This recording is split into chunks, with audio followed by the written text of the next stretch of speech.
Salve Maria! Hoje nós vamos conhecer a história de São Gregório Nazianzeno. Você já ouviu falar? Mas, antes de a gente conhecer a história de São Gregório, deixa eu pedir, por favor, para você curtir o nosso vídeo, compartilhar com os seus amigos, se inscrever no nosso canal, para que a gente possa alcançar muitas e muitas almas.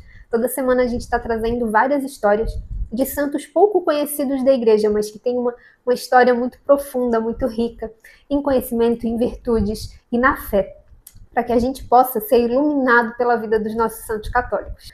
Porque são eles que são o farol da nossa igreja e que nos mostram o caminho para chegar até Jesus. Então, vamos conhecer São Gregório. São Gregório, então, ele nasceu em 329 na Capadócia, que é a atual Turquia, né? E o pai dele era bispo da igreja. Então, naquela época, por aquele período ainda, os padres ainda podiam casar. Então, é muito comum a gente ouvir histórias de santos que tinham pais, bispos, padres, né, sacerdotes. Desde cedo, São Gregório ele demonstrou um talento assim para os estudos, ele era muito estudioso. Então ele se aventurou em várias cidades, ele passou por várias cidades estudando, né, se aprofundando. Então ele passou por Alexandria, Atenas, e ali ele foi se aprofundando na teologia, na retórica, na filosofia. Em Atenas ele conhece São Basílio Magno, e eles acabam se tornando grandes amigos. São Basílio foi uma influência muito importante na vida de São Gregório. São Basílio Magno, nós já temos um vídeo aqui no nosso canal.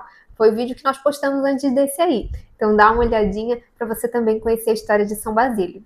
No Natal de 361, ele foi ordenado sacerdote pelo próprio pai. Depois da morte do seu pai, ele dirigiu por pouco tempo a igreja de Nazianzo. Mas logo depois ele já se retirou para uma outra cidade, onde ele ficou também um tempo breve, até que um grupo de cristãos de Constantinopla dirigiu-se a ele, foi até ele, pedindo que ele fosse até aquela cidade, né, de Constantinopla, para ajudar a reorganizar a igreja que estava oprimida por uma série de imperadores. Mas eles estavam muito esperançosos porque o imperador tinha morrido, o imperador Valente. Então eles queriam que Gregório fosse até lá ajudar eles a reconstruir essa igreja. São Gregório, então, aceitou e ficou 2 anos em Constantinopla.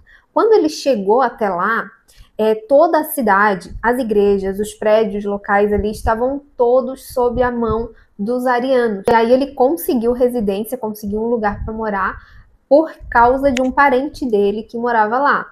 Então ele conseguiu uma igreja e ele dedicou a Santa Anastácia.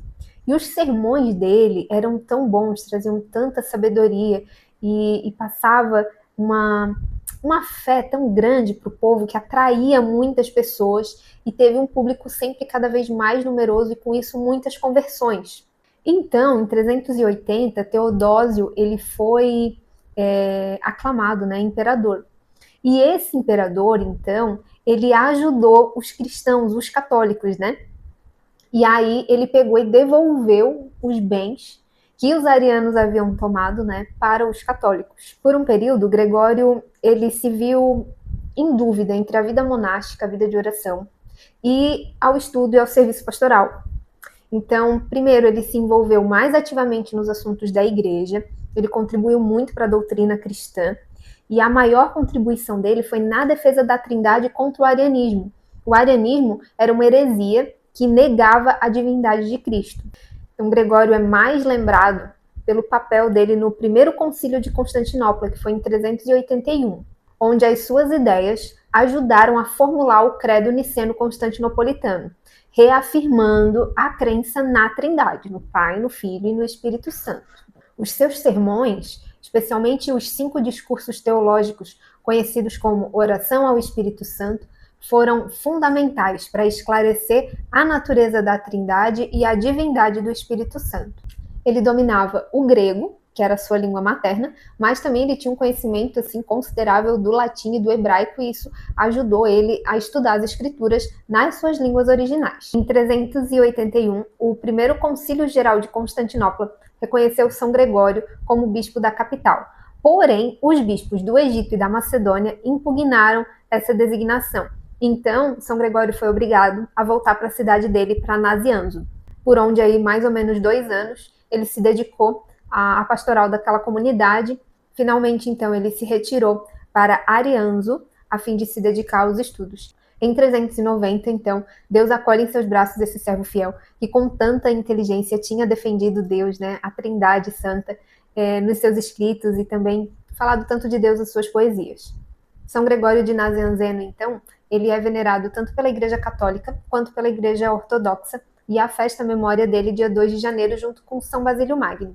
Em resumo, a vida e a obra de São Gregório são um testemunho de fé inabalável, né? Uma mente brilhante, coração dedicado ao serviço de Deus e da Igreja. A sua influência na teologia e na eloquência como pregador, como escritor, permanecem até hoje com um legado assim de santidade e de genialidade. Os seus ensinamentos profundos continuam a inspirar e guiar muitos fiéis até hoje. As palavras, né, repletas de sabedoria, de compaixão, tocam no coração daqueles que buscam uma conexão mais profunda com Deus. Um dos pilares dos ensinamentos de São Gregório é o amor e a compaixão. Ele acreditava que o amor é a maior virtude que o cristão pode praticar, dizendo que o amor é a melhor cura para a humanidade. Para ele, amar ao próximo como a si mesmo era não apenas um mandamento, mas uma essência da vida cristã. Gregório também destacava a importância da reflexão e da oração na vida de um fiel. Ele via a oração como uma conversa íntima com Deus, um momento de abrir o coração, de abrir a mente para a presença divina.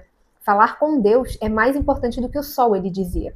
A humildade também, ela é muito destacada nos ensinamentos de São Gregório. Ele ensinava que a verdadeira grandeza vem de reconhecer a própria pequenez diante de Deus. A verdadeira medida de um homem não é como ele se comporta em momentos de conforto, mas como ele se mantém em tempos de controvérsia e de desafio.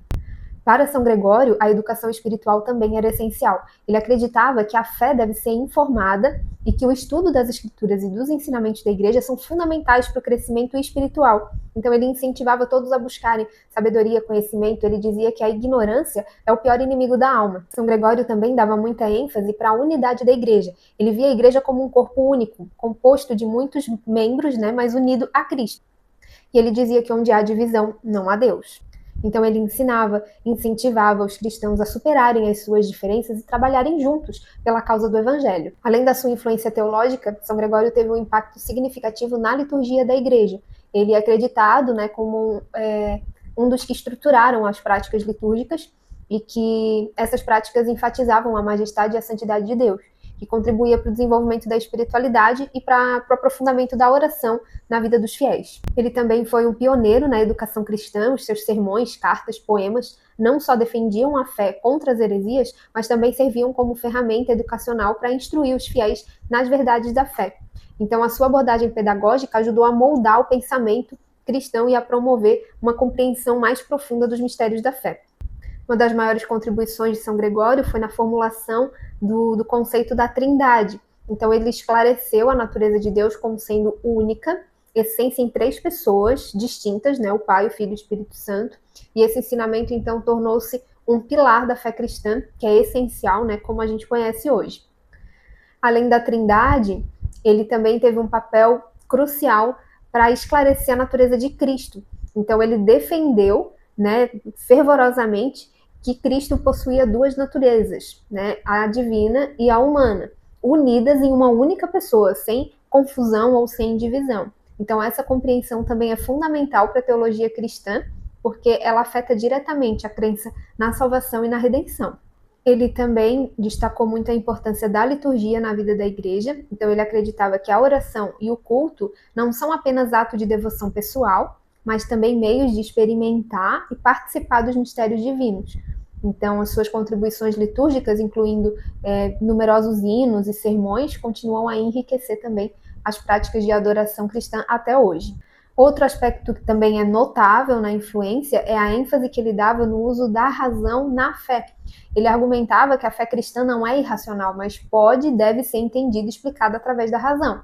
Então, essa abordagem ajudou a formar a base para o desenvolvimento da teologia cristã como uma disciplina acadêmica e intelectual. Em resumo, então, a influência de São Gregório de Nazianzo na teologia cristã é vasta e profunda.